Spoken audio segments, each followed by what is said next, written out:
All right, welcome everyone. Welcome back. We're going to go through a few housekeeping items before our next session. First, we'd like to thank Q&D Construction and Sunk Construction for the Top Gun books. Those were awesome. Thanks for everyone that waited in line to get those signed. Dan, I think his hand's a little sore, but he got through all those. So thank you to Q&D and Sunk. Also, those of you that are joining us for the evening event, the bus is going to leave at 6:30 or 18:30 for the military folks from right outside the lobby here, the foyer of the ballroom. And then something I've forgotten to do the last few sessions is normally there's a speaker's gift that's given out. This year we're going to, in lieu of that, we're going to give a gift to the Sunnyside School District. So we get a check going out to them, I believe tomorrow at lunch. So all the speakers, thank you for speaking, and that's what we're going to do. On that note, I'm going to pass this over. On that note, we'll go ahead and get into the session. Actually, maybe I'll just stay up here. All right, so we have a great group of speakers here for our last session. And so without further ado, we're going to go ahead and get started. So our first speaker is Lorna. All right. Okay, you want this? I told everybody I'm not very comfortable in front of a podium, so I'm going to do a little standing and walking, if that's okay. I've been sitting on an airplane. I'm Lorna Shepard with OnStrategy. I'm a senior strategist there. We're a firm in Reno, Nevada. Yay, Reno.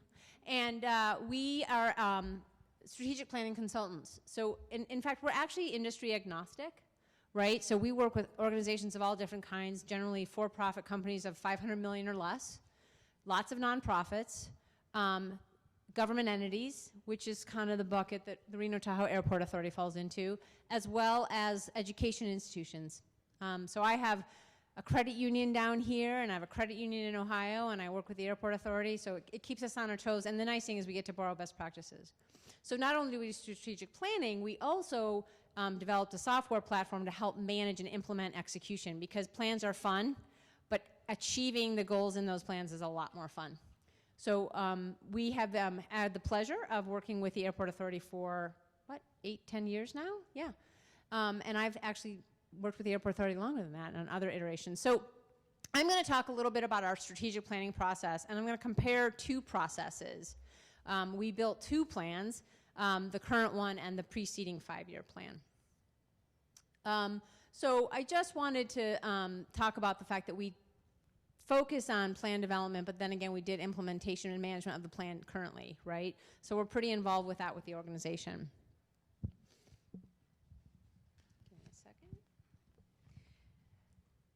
So, and for the FY19-23 plan, the one we're currently in, it was different than the state of the airport authority was a little different than it was 5 years previous or 6 years previous when we did the previous 5-year plan. The leadership had changed. The board, of course, by the nature of bylaws, had changed. And, you know, the environment, the economy had changed, right? What was going on in the world was really different. And the opportunities and the goals and objectives for the airport authority were quite different. And so that called for a different approach. So I'm just going to compare different parts of the approach that we thought were really noticeably different. Jump in, Dean, if you hear anything off kilter here. So for the FY14-18 plan, the assessment was very board-driven, right? So it was very centered around the board and the board's perspective. No disrespect to the board. Smart people, very engaged in it, but they're not airport authority or airport experts or air service experts by any stretch. Lots of them are in tourism, some of them in business. We have a representative from the local governments, of course. And the other thing is it was very driven by the outward outreach we did. So, of course, every strategic plan involves outward view, an environmental scan, and we want to get input from our stakeholders and our partners, but it was really driven by those stakeholders and partners. And so in fiscal 19-23 for this plan, which started in October of 2017, have I got that right? 18, okay, 18, thank you. The assessment included executive input, so we really got more comprehensive executive input of people who actually know something about running an airport. And we also got a good sampling of externals perspective, but it didn't drive or dictate strategy. And of course, across both planning periods, we used a lot of data because, of course, an airport authority has a lot of data, right? Historical data especially. Trends are really where we want to focus. Either we want to revert a trend or we want to capitalize on a trend, okay?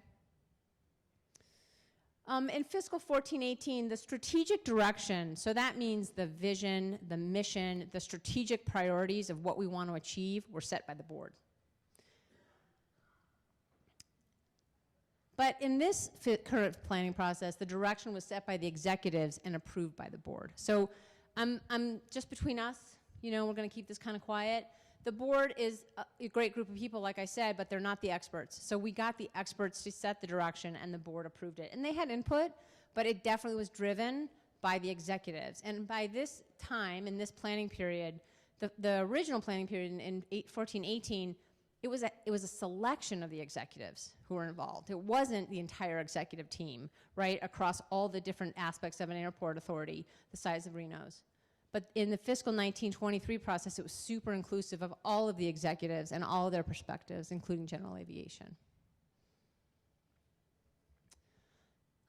In 14-18, the content was mostly developed by a very small group, a subset of the executives, and us, the consultants.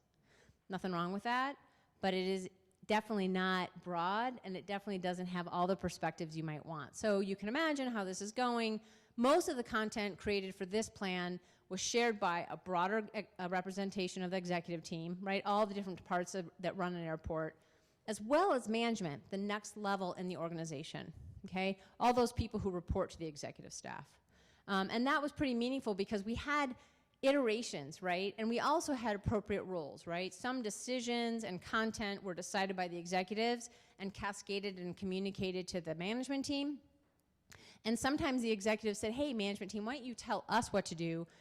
Narrow our choices. So it was a very appropriate allocation of decisions, meaning decisions weren't distributed too quickly and too deeply, but everybody had input, which was pretty exciting. The accountability at the original plan was basically the most senior executive level. I would say there were 3 of you, right? And there was a whole lot of board reporting. You know, a report would go to the board every month, of course, and there'd be a quarterly report and an end-of-year report. Great, great, great. But the staff, the management, didn't really have their finger on the pulse of what was going on with the strategic plan. We were managing implementation of it, but it wasn't widely understood or known what was going on with the accountability. Who was responsible for doing what, right? This year, and we're right in the middle of it, so hopefully it's going well. Kim Matthews is here. She'll tell me if it's not.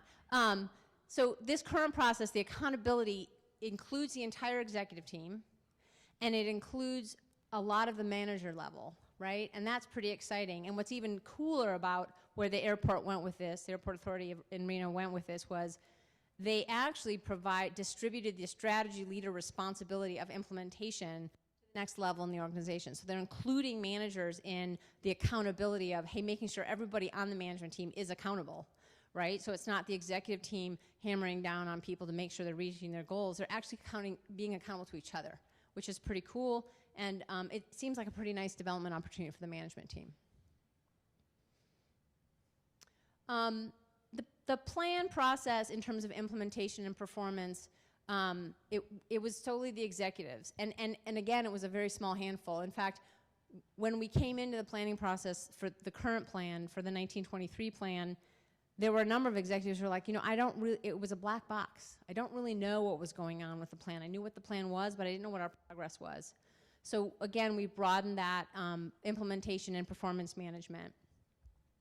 And like I said, it does include management, and it includes people who are in development roles. It's a professional development opportunity, but there's accountability. And the nice thing is there's actually more than just reporting to the board, right? I'd mentioned there'd be a report to the board and a lot of staff, and some of the executives had never seen it.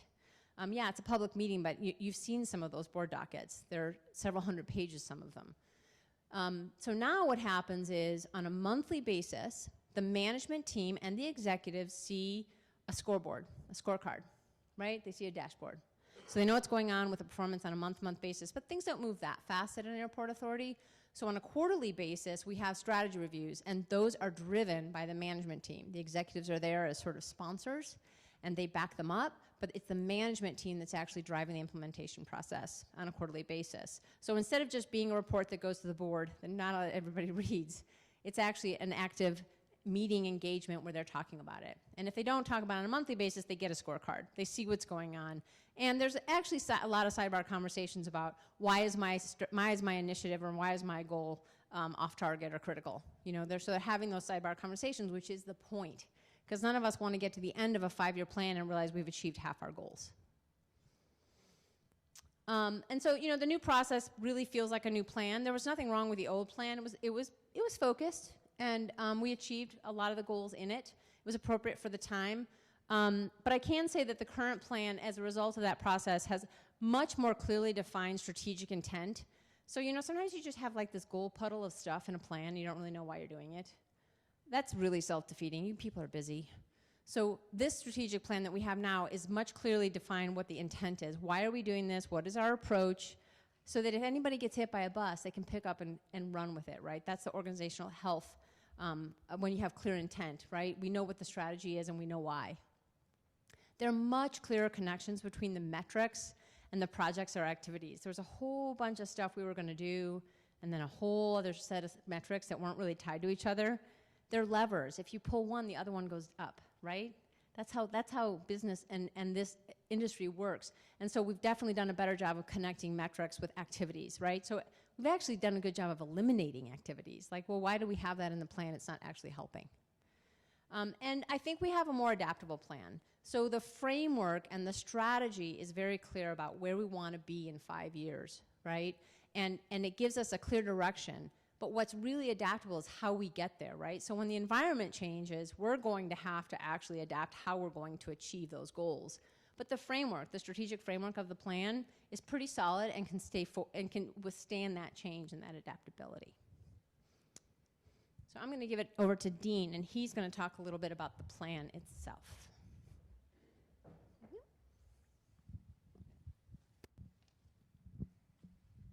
Okay. Everybody hear me? Good afternoon, everyone. So Lorna talked about the process we went through, and I will just add one element to that. And we actually had charrettes, 2 or 3 iterations of them with all of the staff on all 3 shifts.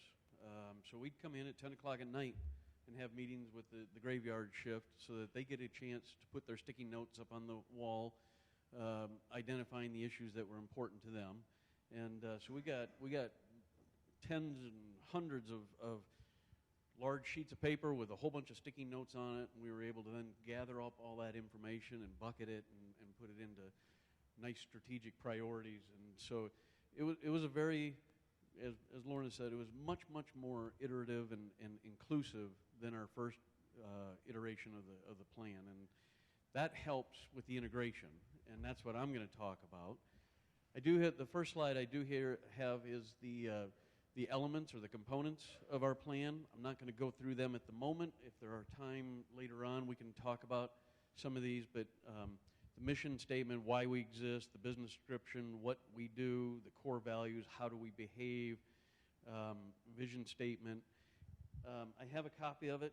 It's also on our website, so folks that want to look at the actual plan itself can do that. What I want to talk a little bit about is how we now that we have this document, how do we keep it living and breathing throughout our organization? Because in order for a strategic plan to be successful, it can't be just a document that sits on a shelf. It has to be lived every day and incorporated in what we do every day. So with that philosophy, we make a concerted effort to try and incorporate our strategic priorities into essentially all of the processes and all of the communications, to keep that at the forefront of people's minds, always having those values and priorities identified, and so that everybody continues to remember what we're striving for to achieve.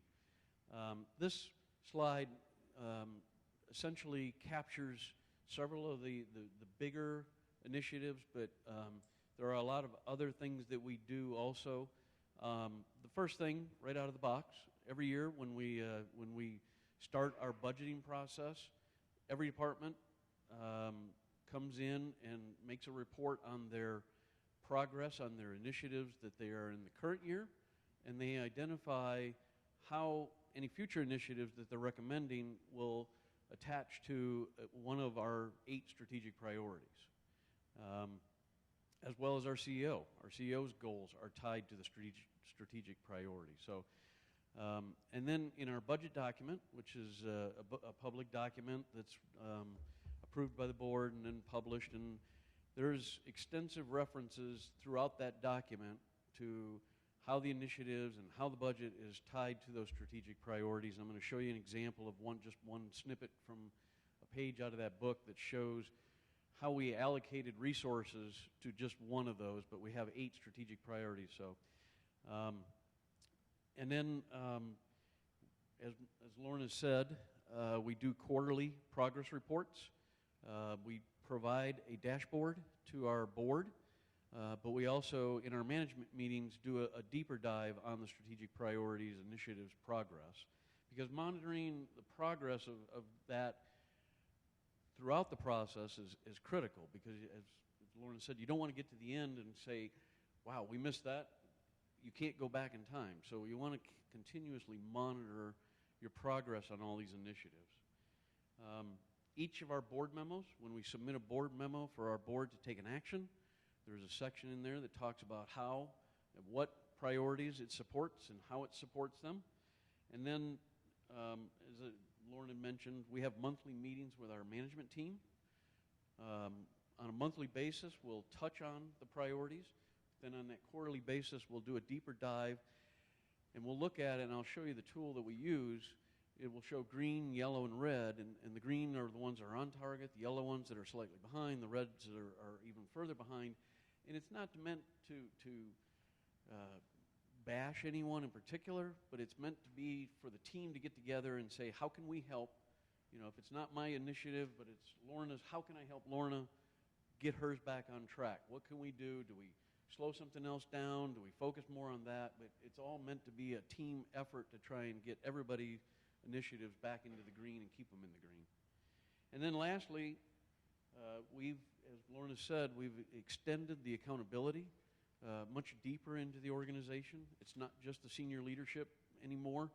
I'm going to show you another tool that we use, and there's accountability that goes all the way down to the line supervisors. If it's the initiative, if it's their initiative, then they should be accountable for it, and they report on the progress of it. So this way it helps them take ownership of the program, but it also feeds into our succession planning, because we're very aggressive in our succession planning. We do a lot of training. We do a lot of efforts to get people ready to grow within the organization, and so having their evaluations, having some of these goals in their evaluations help them stay connected.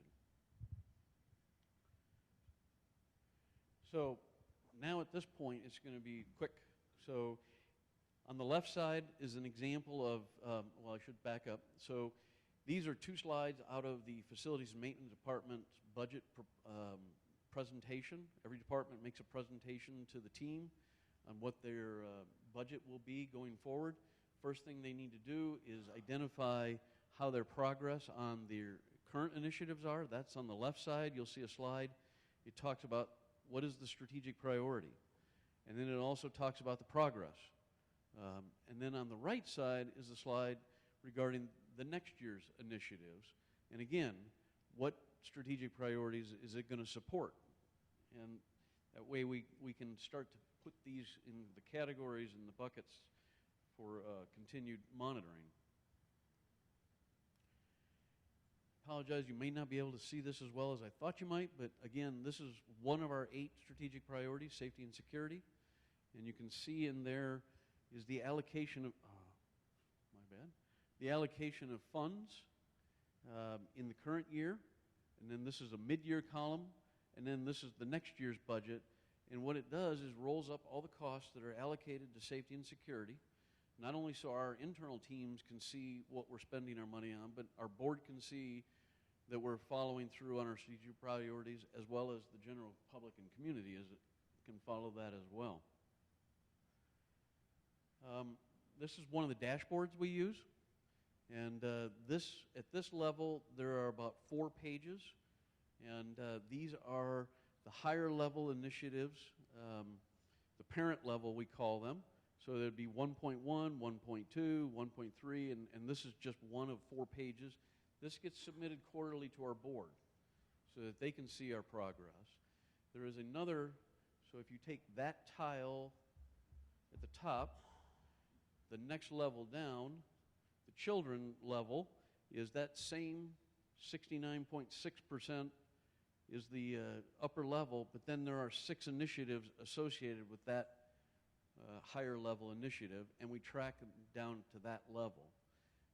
This is air service, so you can see we're tracking the cost per employment, the number of destinations served, and those kinds of things in that particular. But we have about 100 initiatives in total that we track on an annual basis. And it sounds like a lot of work, and it is. I will say, I'm not suggesting that everybody's strategic plan has to have that level of detail. It can be scaled up and down to fit whatever fits your organization, but it's good to have a broad variety of initiatives monitored so that every department in the organization feels like they're contributing and can have some visibility so that people can see some of the stuff they're doing. You don't have to list everything, but it's good to have widespread representation in these spreadsheets. Now, that detail is about 45 pages, but I'll share with you, since environmental sustainability is one of our strategic priorities, we don't print that. It's accessible electronically online, and so people can get in and see that, but we wouldn't print that on a regular basis. And then a couple more real quickly, and again, this is the one we use at the management roundtables on the monthly basis. And again, this is just a very small snippet of the entire list of 100 initiatives. But you can see these are tracking green at the moment, and if I'd printed the whole thing, you'll see some yellows in it, you'll see some reds in it, and again, we use that as just a quick check-in with the staff, just to ask what's going on, what can we do to help get that back into the green. So again, it's not meant to be a punishment, not to call people out or embarrass them, but it's meant to be, how can the rest of the team help that department be successful?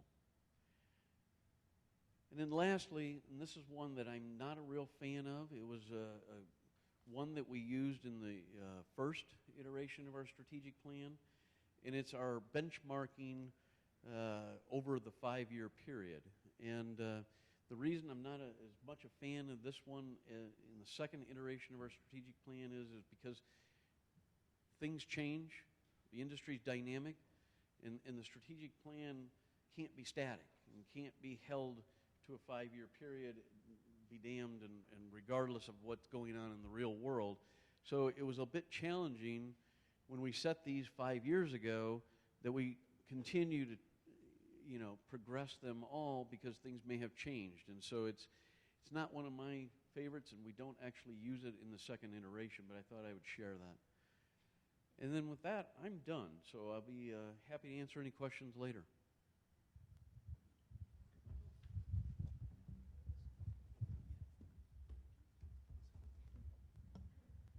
Hello again. Been up here a couple times today. Unlike Reno, Tucson is also investing time and energy. I'm sorry, not unlike Reno, we don't have a plan. So we are investing time and energy and resources into developing a plan. It's not to say that we didn't have strategic goals or a strategic agenda. It just wasn't well defined and well communicated to our team. We all know we're here for safety, security, and customer service. Maybe financial stability and economic development, a few things like that. We know that, but does our whole company know that? Maybe they do, maybe they don't. And like other airports, we thought it would be a good idea to really pool our resources together, and we did. We hired an outstanding firm that I've had the pleasure of working with for the last few months, North Highland, Michael Benz. He's actually been on assignment for, well, really probably like 6 or 7 months. And he has guided us through a couple of processes, which I'm going to let him share since he's the industry expert and not me. But I wanted to lay the the table so that you would know what we were going to be talking about. And with that, I'm going to turn it over to our expert. Great. Thanks, Danette. Good afternoon, everyone. It is a pleasure to be here.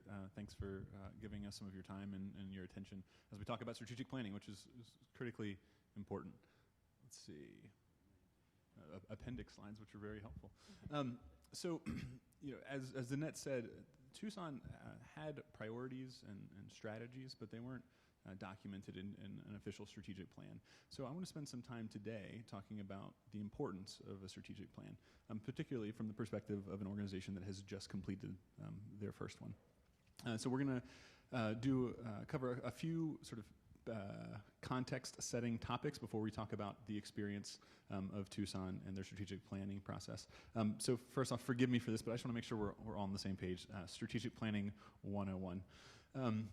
I don't want to assume that everyone here understands and knows what a strategic plan is, so we will just define that.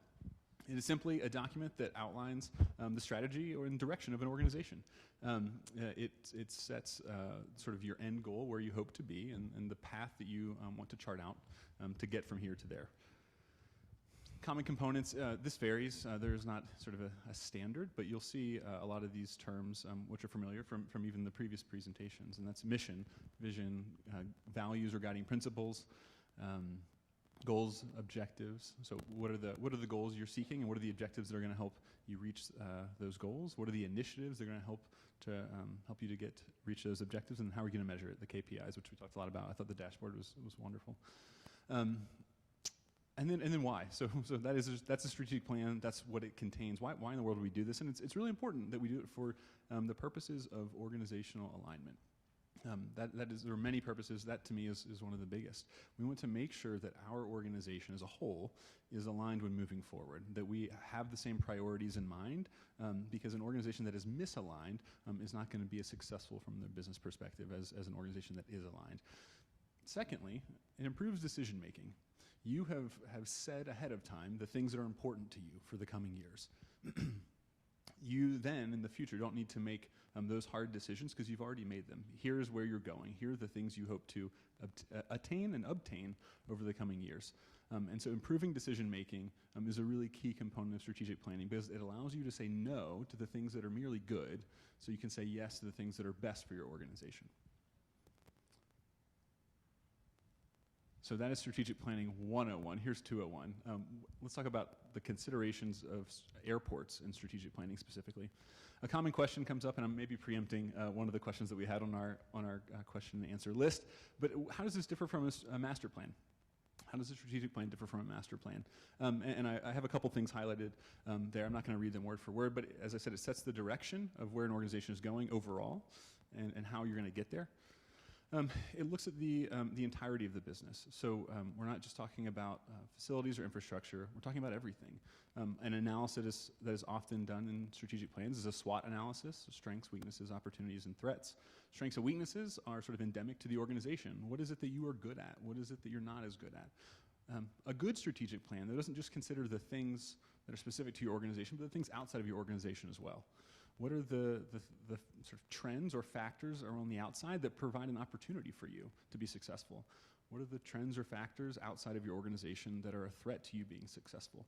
And so we're considering in a strategic plan sort of the entirety of your business and things outside of your business as well. As I've alluded to, it has a broad scope. It's not just aviation specific, but when we have gone through this process with Tucson, we talked quite a bit about the importance of generating non-air travel revenue. I mean, I don't think that's a surprise to anyone in this room. That's important. But we spent a lot of time talking about that because that's something that's going to be really important moving forward, considering industry trends. And lastly, we're not on a 20-year plan. We're on a shorter plan. Although, as I'll get to in the future, it's important to think many years out. Last thing, consideration for strategic planning in the airport context. What makes strategic planning with an airport different from strategic planning with a different organization and a different industry altogether? And there's a couple things I've listed here. There are many more, but I'll just highlight the first three. Transportation is it's a disrupted industry. We see this most clearly with things like TNCs or ride sharing. Ubers and Lyfts are disrupting your business. They are disrupting a lot of other businesses too. It's really important to consider that when engaging your strategic plan. There are a bunch of technologies that are not sort of fully matured yet and are sort of on the horizon. Autonomous vehicles, we'll talk about that in a moment.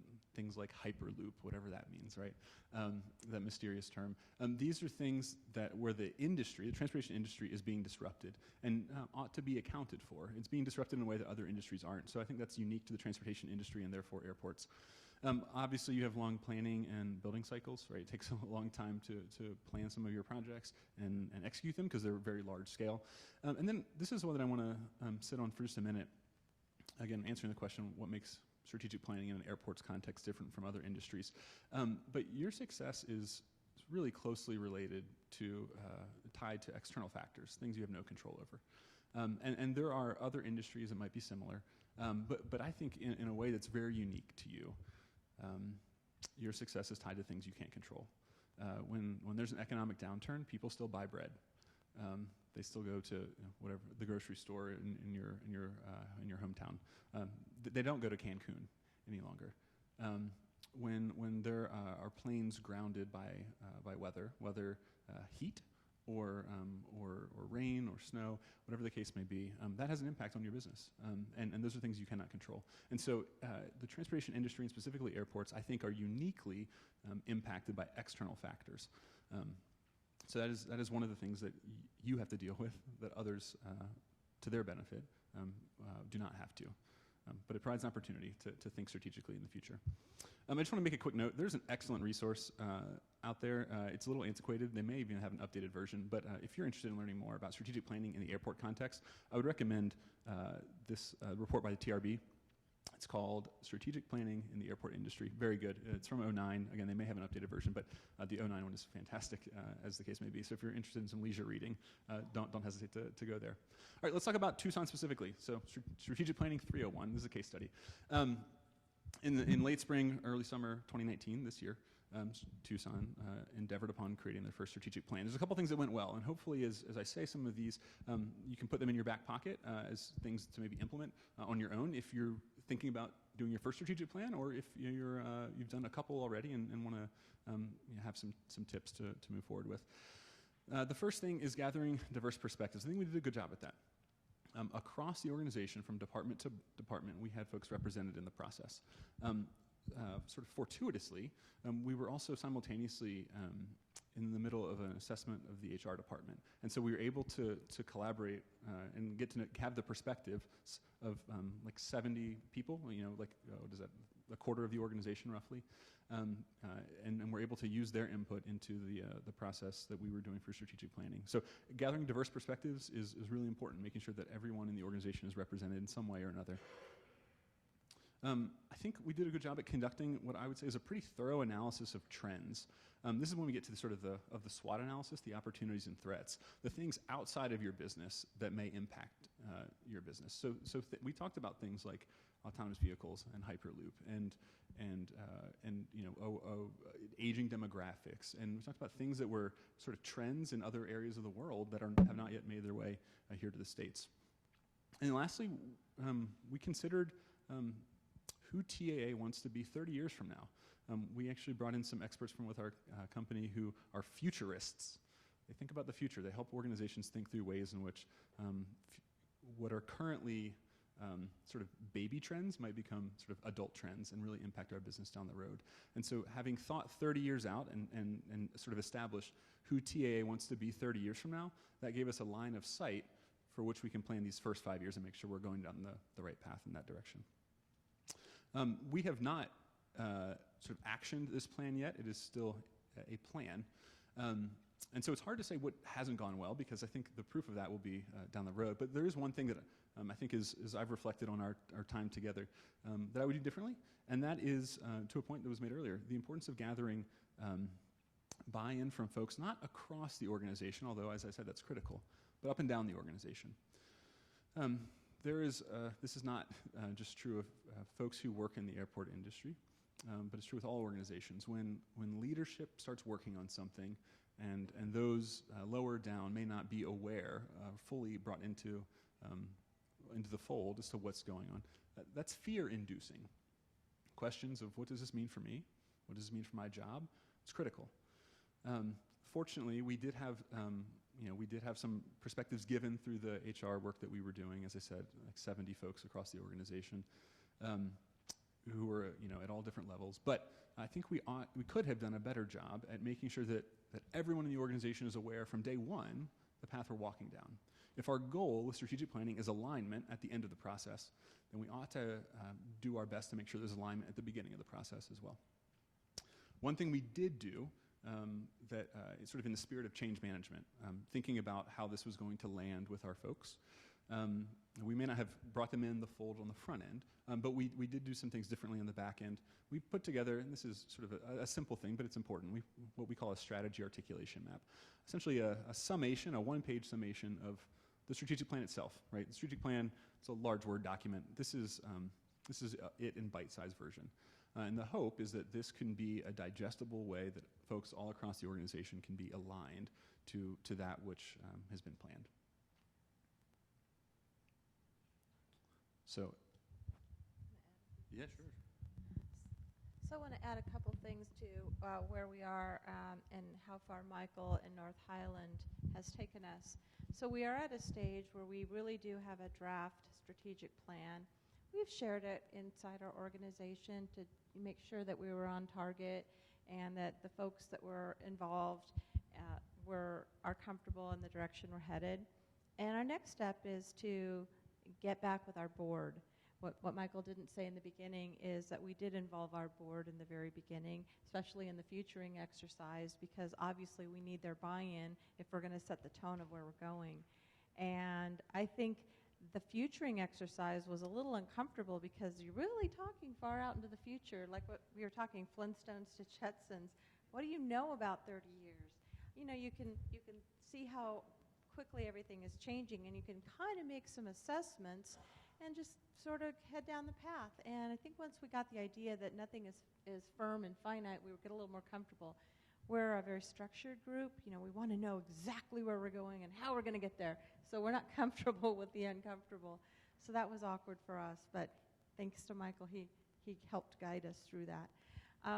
Now we're going to be engaging our board. We'll have a retreat with them sometime in the near future.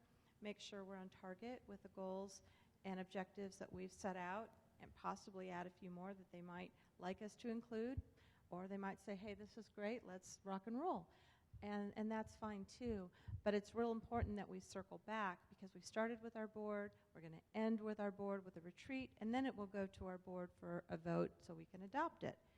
And I was at Reno for a while, so I absolutely understand the program that Dean's talking about. And I really like the way things are done at Reno because you do tie in the budget with the strategic plan, and it makes it very sensible, very logical.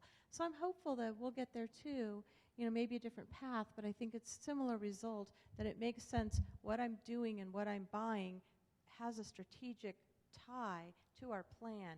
It's not just this one-off, like Michael was talking about. And sometimes, maybe this doesn't happen to everyone, but every once in a while somebody will yell, squirrel, and then we lose our focus and we're off in another direction. Strategic plans over here, and we went down this road.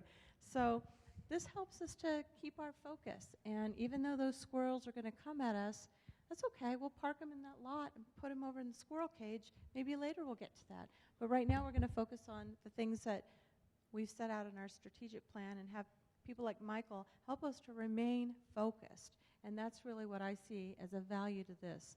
And I also want to point out that this isn't just valuable to a commercial service airport. Both of our airport systems have general aviation. So for those of you that are sitting out there thinking, oh, this is just commercial airports, talking about commercial airport stuff. No, we've roped in our general aviation airports too. We don't forget about them. They're not stepchildren. They're just as important, and they're part of it as well. So it's really important. If you have a strategic direction and strategic goals, you're going to get there. Great. And actually, I'm going to be presenting the next one as well. So I have one more. Do you mind? I will speed through this one. I know this says thank you, but there's a title slide on the next page. There we go. I enjoy talking about the last thing. I feel more passionate about this topic, actually. There's a common misstep that organizations make when they build their strategic plan. Whoa. There's a common misstep that folks, organizations engage in when they make their strategic plan. And that misstep is this. When building their organization's 5-year strategic plan, they consider only their organization and only 5 years out.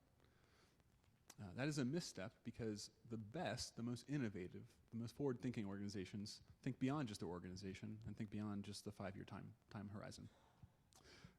So that's sort of the thesis I want to bring to you. The reason why they do this is because they are considering what are soon to be trends, what I called baby trends earlier, which our company calls drivers of change, things that may bring about change into the industry, into this world, which we cannot call a capital T trend yet, because it's still in its nascent phases, but could become a trend.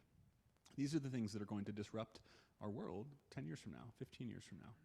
And so it's important, when thinking about your organization, to think about these things outside of what happens on the plot of land that you inhabit. And think about things that are taking place or not going to become a reality, not in 2 and 5 years, but even beyond that. So there's 2 questions that we ask ourselves when we think about these trends. Think about things which I'll call them trends now. I'm talking about baby trends, things on the periphery right now. And the 2 questions are this: how might this trend impact my business? And secondly, what do I need to be doing today to account for that, to capitalize on that trend or to mitigate the risk that trend brings about? And so as we talked with Tucson about the future of the Tucson airport, it required us to think about things beyond just the airport and beyond just Tucson. What is happening in the world? What are the geographic trends in the Tucson area? How are people changing? How is work changing? And how do we need to account for those things? So I'm going to pose on the next few slides 6 different clusters of trends. And I'm going to ask more questions and give answers. But I'm hoping that what this will do is provide sort of a framework, a way to think through trends and how that may impact your business and in the places in which you live. So the first set of trends I want to talk about, industry trends. So what is happening in transportation? I'd already brought up autonomous vehicles once. We're talking about air travel here, right? We are airports. We have planes. Autonomous vehicles are going to have a tremendous impact on our business moving forward. I live in Philadelphia. That's home for me. Went to grad school in Chapel Hill, North Carolina. I've got some friends who live there. If I want to make that trip from Philadelphia to Chapel Hill, and I have the option of hopping in a car in Philadelphia that has something like a bed inside of it, and typing in the address of my friends Graham and Elise, and go to sleep and wake up 8 hours later there, I will take that option. That seems like quite a nice option, actually. I don't have to go through security. You don't have to take off my shoes. There's some wonderful things that will bring about that will. Am I better now? That will have a tremendous impact on your business. And so how might that impact it? It's possible it could impact it for good. I just gave an example of how it might impact it for ill. But if we're not considering that in the way that could shape your business moving forward, you're going to be taking advantage of that trend, or that trend will take advantage of you rather than you taking advantage of it. Just a couple more. Technology trends. What's happening in the world of technology? Oh, these are sort of interrelated. Robotic staff. Many of you might have Roombas going around your living room right now as I speak, sucking up the dirt that may be there. As we think about robotic staff, it's very easy to think about the potential for that and your custodial staff and being able to clean the facilities that you manage. Here's the thing. If that's something that is going to become much more a reality in 10 years, you need to be preparing today for that. And here's why. Because your IT infrastructure needs to account for that. You need to have a stronger network that allows for these sort of connected and robotic devices to move around the airport freely. You need to have power in place. There are ways in which, again, these trends, even if they're not coming now, even if you can't invest in autonomous vehicles today, for example, you need to be thinking about it in the future. A few more people trends. This is just an example, again, one of the ones that we talked about when we spoke with Tucson through the strategic planning workshop, but workplace without regular shifts. People are changing. And I'm not even talking about the people that you employ. I'm talking about the people who are coming through your airports. Perhaps, and I'm just dreaming here, this is what sort of futuring is about, but perhaps folks are actually going to want lengthier layovers because they can't be out of pocket for a long period of time. If I'm flying here to here from Philadelphia, that's a significant amount of time that I am unavailable via phone. Well, perhaps I would want to break up that in a little bit further way if the sort of facilities in my layover location were worth working at. So maybe this means that you have more desks or things like desks in your terminal instead of things like the chairs that you currently have. Again, dreaming here, but these are ways in which changes or sort of trends, things that are nascent trends and may become big trends, might impact your business. I think this is the last one I'll actually talk through, but Aerotropolis, a mini city around your airport. Some of you, many of you, all of you, I don't know, may be aware, in East Asia is becoming more and more popular for folks to go to an airport for entertainment. Friday night, we take the kids and we go to the airport because there's a movie theater there and because there's great restaurants and maybe an arcade. Of course, this is not behind security, but that said, and there are a bunch of reasons why sort of rules and regulations on airports in the States may make this a difficult thing. And so I'm not saying Aerotropolises, Aeropropoli are coming to the States, but I'm saying these are the things that are on the periphery right now. They're happening not just in the U.S., but around the world that could have an impact on your business down the road. I would be hard-pressed to place a big bet or recommend placing a big bet that your airport is going to have folks coming to it because there's a movie theater there. But what I will say is they're sort of, as these things, as these nascent trends become more and more a reality, how will it impact your business and what do you need to be doing today to take advantage of it? There's the two other sets of trends. Global trends, weather was something we talked about quite a bit during our time in Tucson, and community trends. This is Philadelphia, and urbanization specifically. So anyway, these are some clusters and then some specific examples of trends that are sort of on the horizon and worth considering. I'll just say a few words in summary. So sort of the thesis that I wanted to share with you is that an organization, as they're doing their 5-year strategic plan, should think beyond just their organization and beyond just 5 years to account for what are soon-to-be trends. The example I'm going to give is so overused, but it's such a good one, so forgive me. It's revenue. It's going up. It's hard to see. It's multiplied by 3 times over 10 years. This company doesn't exist anymore. It's Blockbuster. They were not forward-thinking about the way their industry was moving and the way their business was. And I don't think airports are going anywhere. I think Blockbuster, as of like today, probably doesn't exist at all. I think there was one store, Alaska. I think it just closed. Airports aren't going anywhere. They'll be here 50, 100 years, yes. But there are ways in which your business is going to be impacted by trends that you're not foreseeing now. And so I would sort of encourage you to consider ways in which these things that are on the periphery might impact your business and how, if they are going to impact your business, you should be acting today to take advantage of them. So thank you. And I don't know if you have other thoughts or we should move to questions.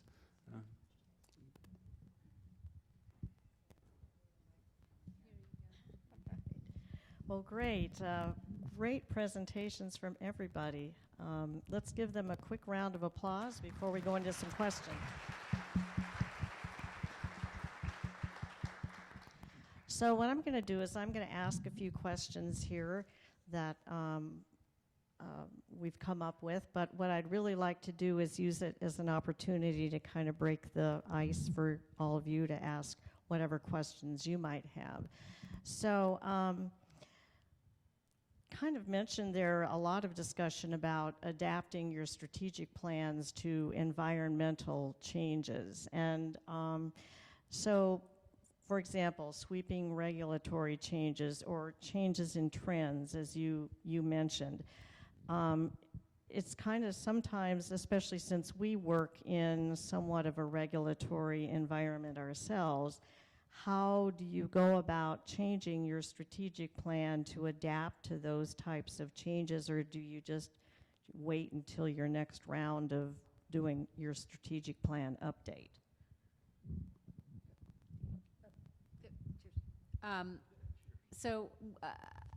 A plan should not sit on a shelf, right? A plan, we don't write them in cement, I say, right? Because we want to be able to change them.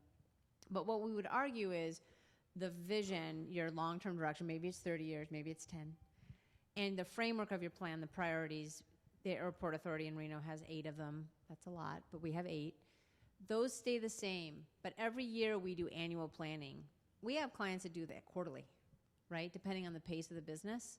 I think annual seems appropriate for the airport authorities so that you can adapt, but also that's the point of performance management. If you're meeting monthly or quarterly and things are happening in the environment that you have to adapt to, you adapt your plan. And that's the whole point of having that plan being very adaptable and flexible, but still staying within the framework of what are we trying to achieve long term? Let's not squirrel. And what are our priority areas? Because kind of in the context of what you were saying earlier, and I appreciate it, is part of being strategic is deciding what not to do. And even if the environment changes, you still might decide to not do it. And that's the point of the framework of your plan, the strategic direction, and the adaptability on a quarterly or annual basis, whatever's appropriate. One of the things that I do is work in transportation exclusively. So that's airports, but it's also tolling agencies and transit agencies.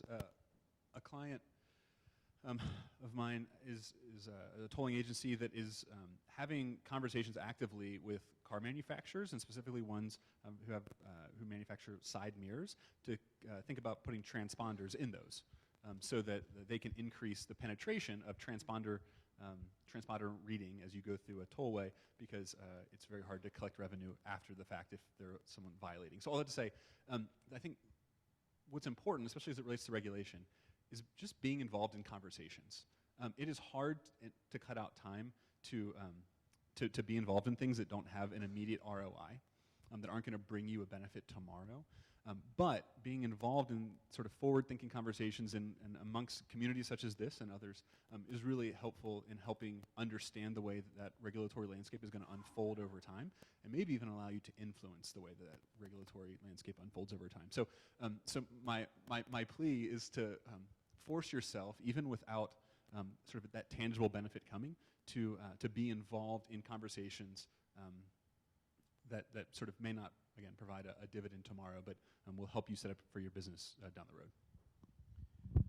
And I'll just real quickly, and that was my point about that last slide, having the baseline set for 5 years, because it's impossible to measure yourself in the 4th year against what you knew in the 1st year.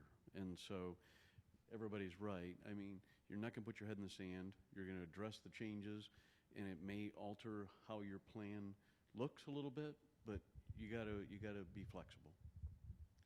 I'd like to add to that. I think it's really important that everyone involved in a strategic plan understand that it's dynamic. You have to be able to be flexible, because it isn't a Bible, it isn't cast in stone. We are going to have to make adjustments. If all of a sudden you lose a major tenant or a major air carrier, you're going to have to pivot. We do this every day, and that might change your business profile. It might change a whole bunch of things within your organization, but that's something that you will adapt to when it happens, and be flexible and understand that that's just the world we live in. I like to say that a lot of the skills we learn come from emergency management. Things happen, we adjust, we pivot, and we keep on going. You know, we have to assess what happened and why it happened, but we're not going to stop and look back and just, commiserate over what a bummer that was. We have to adjust and move forward. So I like the idea of saying it's a living document, it's a dynamic document.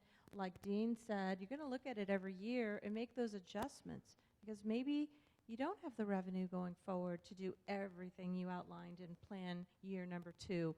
Or maybe you do, and you want to accelerate things that you have assigned in plan year 3. So again, very flexible.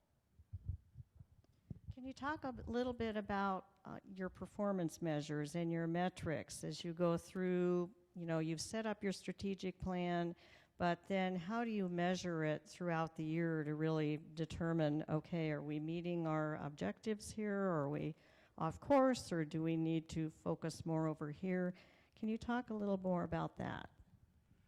Well, I think you saw a lot of ours.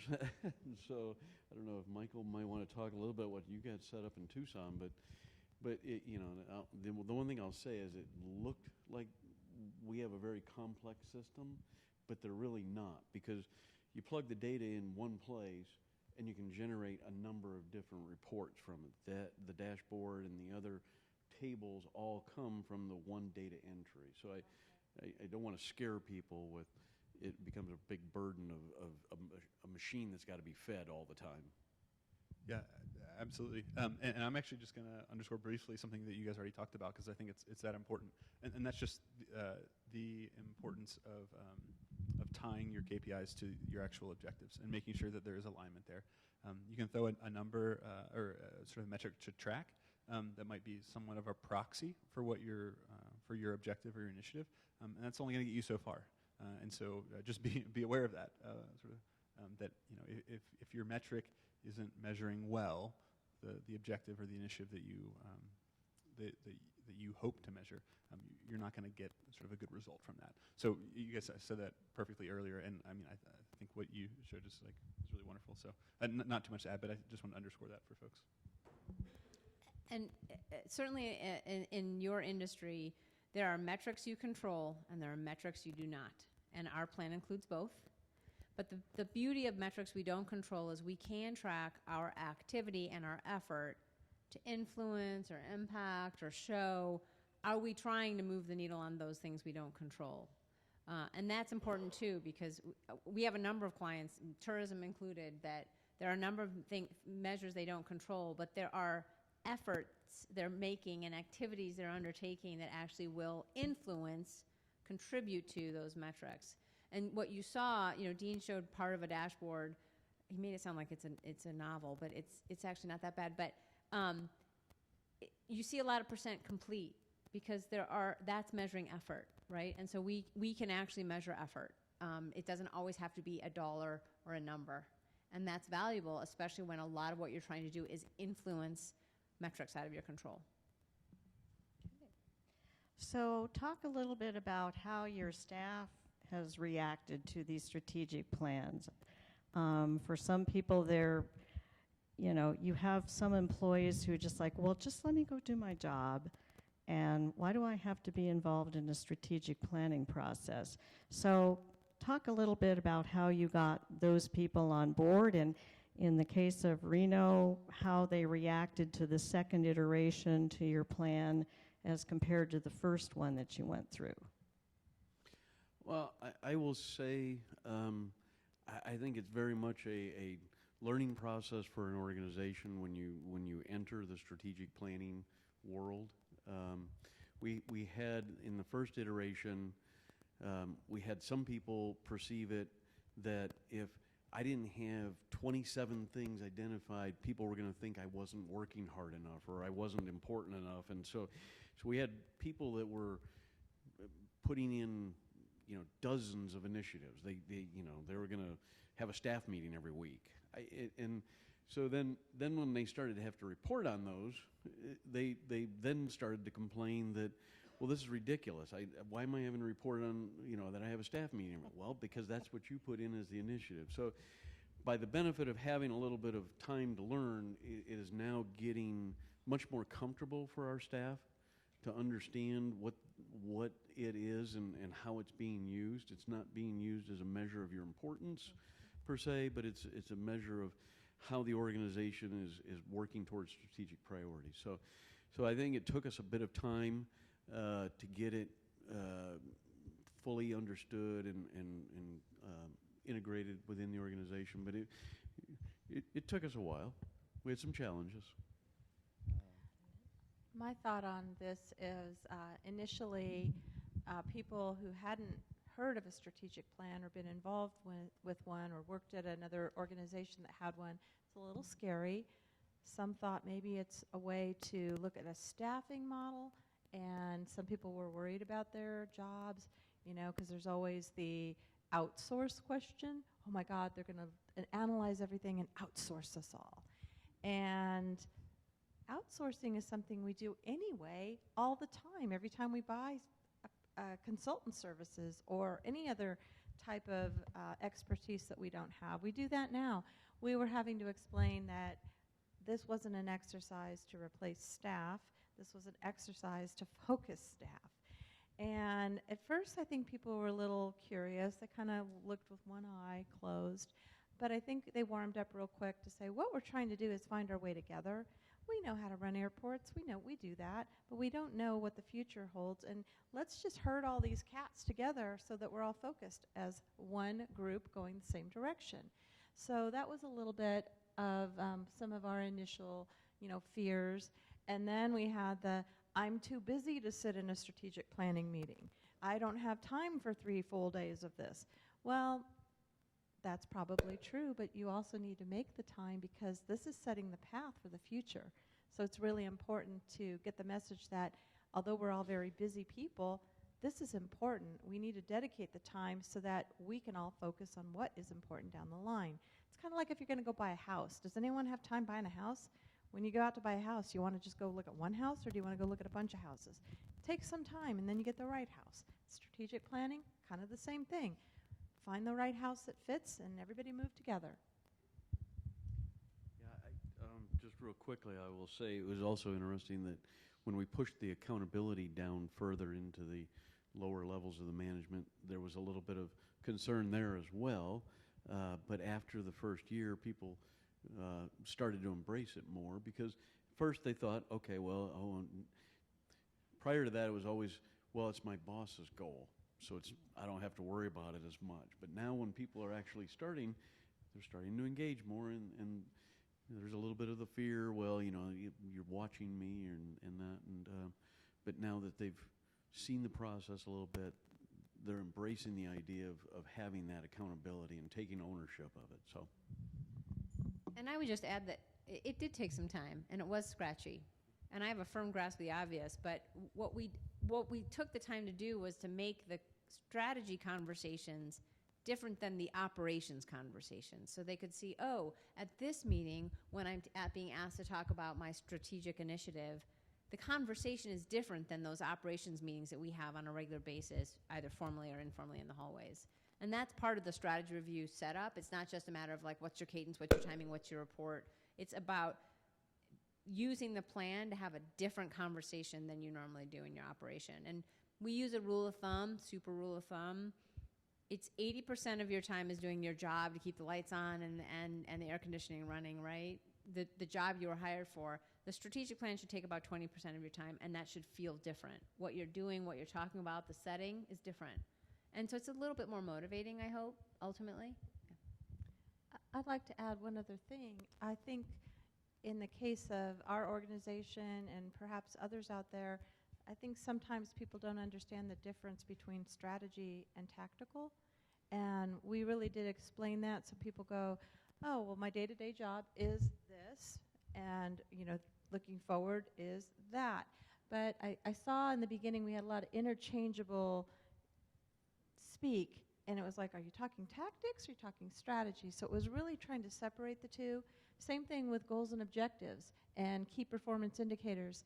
I think we had to really define that for everyone so that everyone started at the same baseline, so that as we move forward, there wasn't a fear of we're talking in language they don't understand. This wasn't to wow them, it's to bring them into the fold, get their ideas. They have great ideas. If you ask the staff, gosh, that's where all the ideas come from. It's wonderful.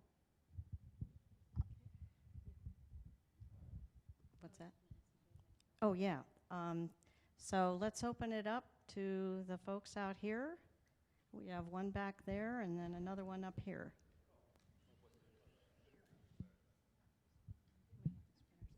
Hi, my name is Brian Anderson, T.Y. Lynn. I just had a question. Right now the political, I'm not going to get too political, just a general question, is very polarized.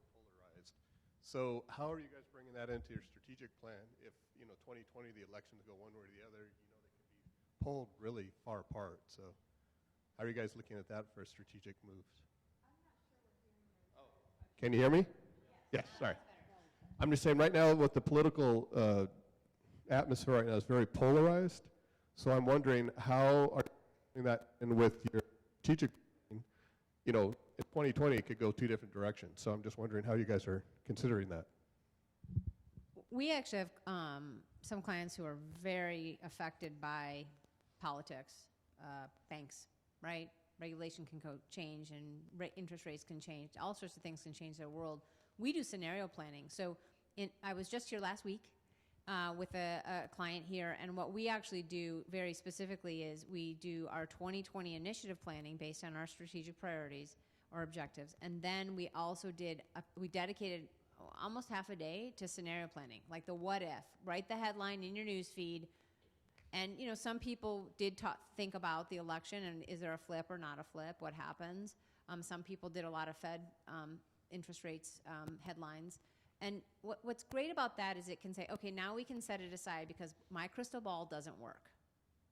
And nobody's does. So you can be prepared for the if-then, but you don't have to let it completely derail and sideline your plan because it's right now we're still fabricating. So it's a fair question, and I think there are industries that have to think about it. I'm sure a highly regulated industry needs to talk about politics and where regulation is going to go. But there's something very comforting about knowing what the scenario is, identifying the triggers, right? So an interest rate point rise of 0.5 point isn't going to make us do anything different than we're doing now, but 2 points would make us do something. And then the other is what are the 5 key actions? And so it's, I don't want to be dogmatic. 3 actions or 5 key, what do we do? So when that scenario happens and that trigger specifically happens, we act.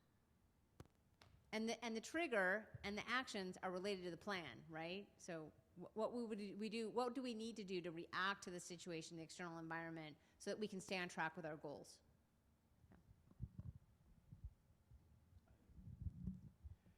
I was going to say, I don't know that we played that scenario out in our planning, but again, we are very flexible, and we review our current and we evaluate our new every year.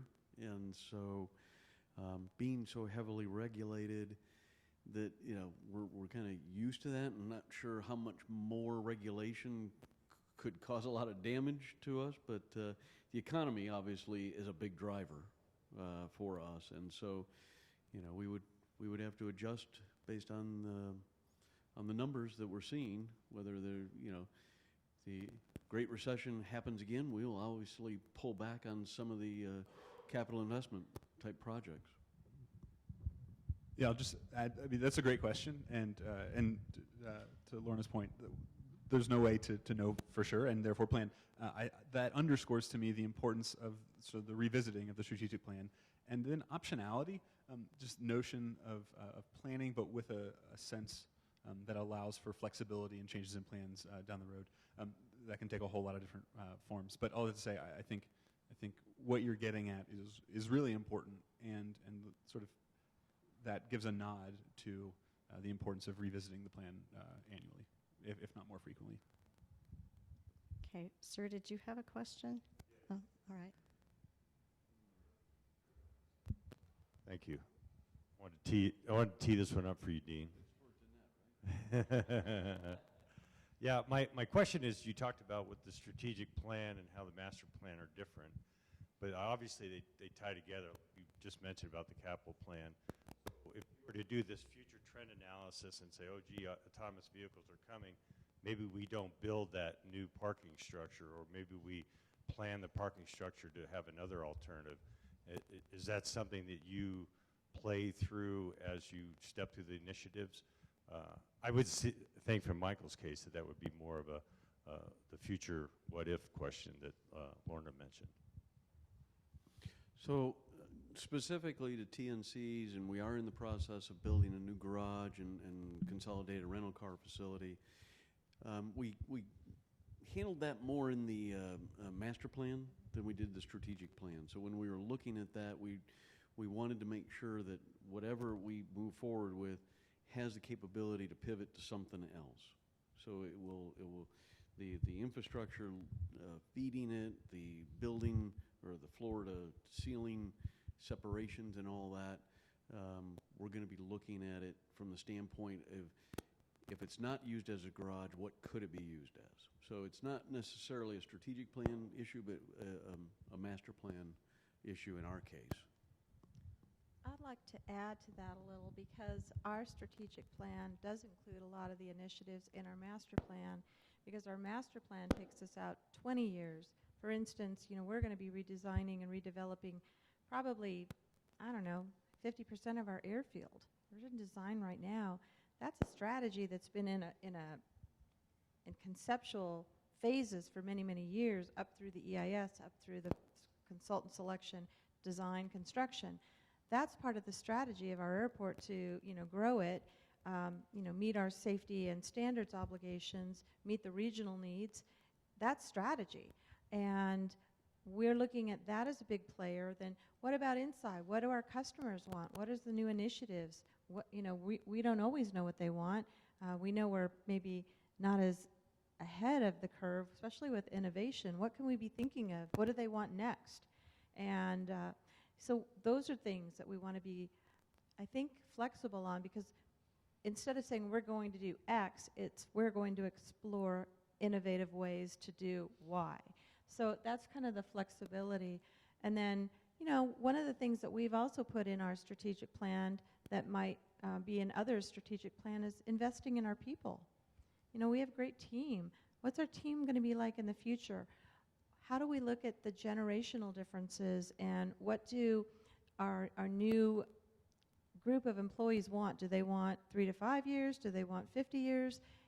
We're all different in what we want, and how do we keep them? How do we invest in them? How do we develop succession plans? Things like that. That's also part of our strategic plan, because we can't get from here to there if we don't really talk about all of the things, including our resourcing. And that's a very good point. The facilities and capital improvements and those types of physical improvements are literally just one of our 8 strategic priorities. And I know Lorna pushed back on me when I insisted that we have 8, because she wanted 6, I think, was her preferred number, but we couldn't cut the list. I mean, we just, they were important. So we tried to double up on some, but air service and cargo, whereas previously we had 1 for each, we've combined those. But general aviation, to Danette's point, we did not want to let that significant customer go without. But and then in the previous one, we had the customer experience, which was meant to cover both our traveling and our tenants, but also our people. And that wasn't as, it did not work for us combining the two, because the customer always took precedence over our people. And so in this second iteration, we actually created a strategic priority for our customers, and we created one for our people, which are, I believe, is the current strength, current and future strength of our organization are our people. And so that's the definition of what that is. And so that's how we ended up with 8. And I know it was a little scratchy for Lorna to get to that large of a number, but we did it anyways. Can I add one final thought to that? And if any of you are contemplating a strategic plan, really do think about the people, because if you don't get their buy-in, and if you don't have them as a separate category, your strategic plan could really suffer. And they have to have comfort in the fact that they're going to have jobs, and that you want them there, and then you're going to train them and educate them or provide opportunity for them. I like to say that we have to lead in a way that we're bringing people up behind us, so that if we step out of our role, somebody can step in, and there's continuity of operations. If we're hiding all the information and we leave, then we're leaving a gap in our organization. So don't forget about your people as you're developing your plans. It's really important. Plus, you won't get the buy-in. That's a great point. Well, we're about coming to the end. If there's one more question, anybody have any more questions? All right. Well, once again, thank you all so much for sharing your input on this. Very, very helpful. And so I guess everybody is supposed to meet out in front at 6:30, and the buses will start leaving at 6:30, right? Okay, great. Did you need to make any more announcements? Okay, all right. I'll turn it back over to you then. Thanks.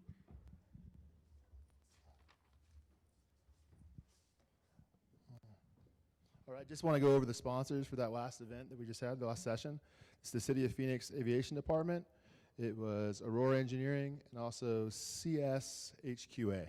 So thank you for those sponsors. Thanks for everyone coming out today, and we'll see you guys tomorrow morning.